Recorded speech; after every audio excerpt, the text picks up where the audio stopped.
Le petit village de Xanzun, au cœur de la Chine, est un village-rue. Vous imaginez un village-rue.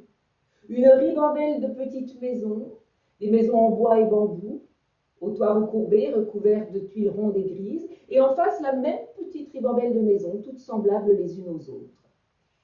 Et dans ce village vivait en ce temps-là un mendiant qui ne subsistait que grâce aux quelques poignées de riz qu'on voulait bien lui donner de temps en temps. Et un jour, ce mendiant se trouve dans l'unique rue de Xanzun. Quand il faut arriver à l'entrée du village, un homme richement vêtu. Il porte des habits de soie brodés d'or et d'argent. À ses doigts scintillent des diamants, des rubis, des émeraudes. Et cet homme est assis dans un palanquin tout recouvert d'or. À n'en pas douter, habillé comme il l'est, cet homme ne peut être qu'un roi ou un empereur.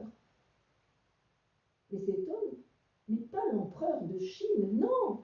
Non, l'empereur de Chine, le mendiant l'a déjà croisé et il le reconnaîtrait. Non, cet homme est un inconnu, un étranger. Et dès que le mendiant voit ce qu'il voit, il se dit « Je ne sais pas ce qui me fait dire ça, mais je sens que ce roi est venu pour moi.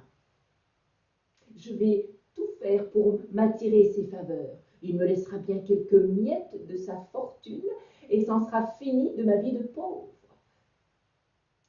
Et le temps de se dire tout ça dans sa tête de mendiant, le palanquin arrive à sa hauteur et il s'arrête.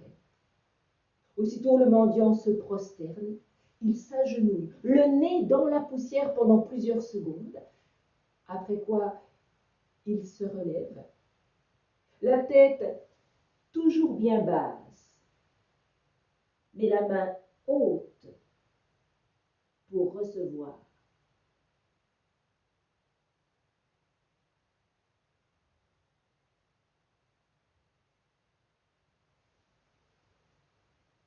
Mais rien ne vient. Rien ne tombe dans la main du mendiant. Alors celui-ci relève un tout petit peu la tête d'un œil. Il guigne vers le roi et il voit que celui-ci, du haut de son palanquin, le regarde avec dans les yeux une infinie tendresse et sur les lèvres un large sourire. Et toi, le mendiant? Oui, oui, toi, qu'est-ce que tu as à me donner?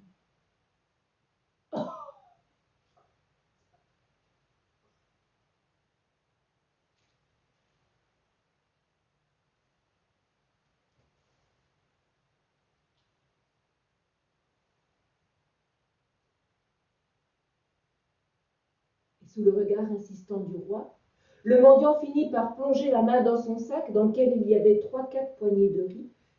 Et de tout ce riz, il en sort un grain.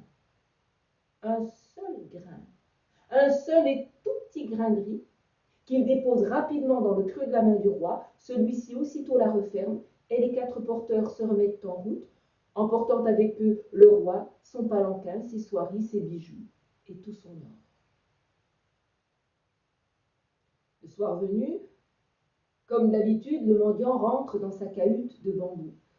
Et comme d'habitude, il verse le contenu de son petit sac sur sa petite table. Et en regardant s'écouler les petits grains de riz, il voit passer un petit quelque chose qui n'est pas comme le reste. Alors il étale cette petite montagne de riz et il découvre là, au milieu des petits grains de riz tout blancs,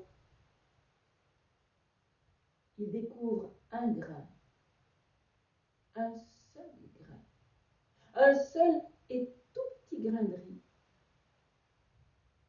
mais un grain de riz en or. Tout le reste de sa vie, tout le reste de sa vie, ce mendiant a amèrement regretté de ne pas avoir donné ce jour-là tout son riz.